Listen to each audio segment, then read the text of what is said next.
Vous savez, ces derniers temps, pour se motiver pour aller voir un film de Marvel en salle est devenu aussi dur que de se lever à 6 heures du matin après une soirée arrosée ou d'aller aux toilettes quand on est constipé, si vous voyez ce que je veux dire. Après les merdes successives qui nous ont servi ces derniers temps, en prenant mon courage à deux mains, je suis allé voir le dernier Ant-Man. Eh bien, le film est une bonne surprise. D'abord, l'histoire et les enjeux sont faciles à suivre, simples sans être simplistes. On revient aux bases des premiers Marvel, les Iron Man, Thor et Captain America. Il y a des petites touches d'humour discrètes. Il y a même un clin d'œil assez sympa au Spider-Man 3 de Sam Raimi au début. Je vous laisse découvrir par vous-même et deviner de quel clin d'œil il s'agit. On retrouve enfin le côté épique dans les scènes d'action, avec la scène par exemple où Scott se retrouve dans le cœur du réacteur avec ses doubles alternatifs. Là, on retrouve l'inventivité visuelle et le pouvoir de conteur des premiers films de Marvel, et surtout la scène de révolte finale qui ressemble enfin à une vraie bataille entre deux grandes armées,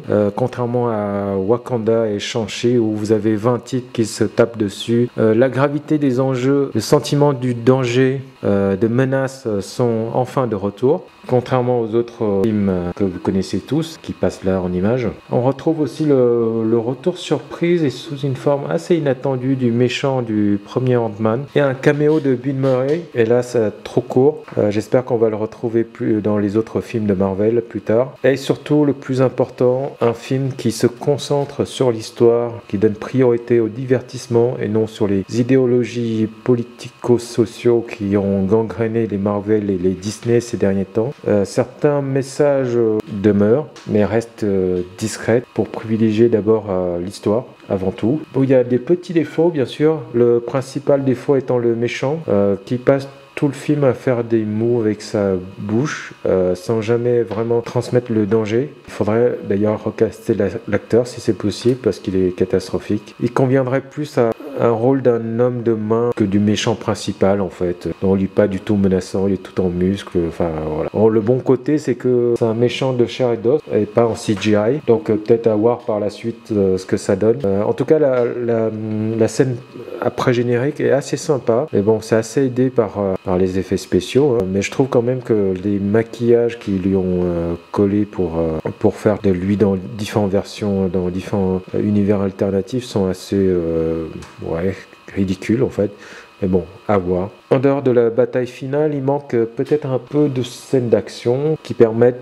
de mettre en valeur les pouvoirs de Ant-Man. D'ailleurs, on dirait qu'on a fait le tour de ses capacités, puis le monde quantumanique, je dirais, et ses personnages.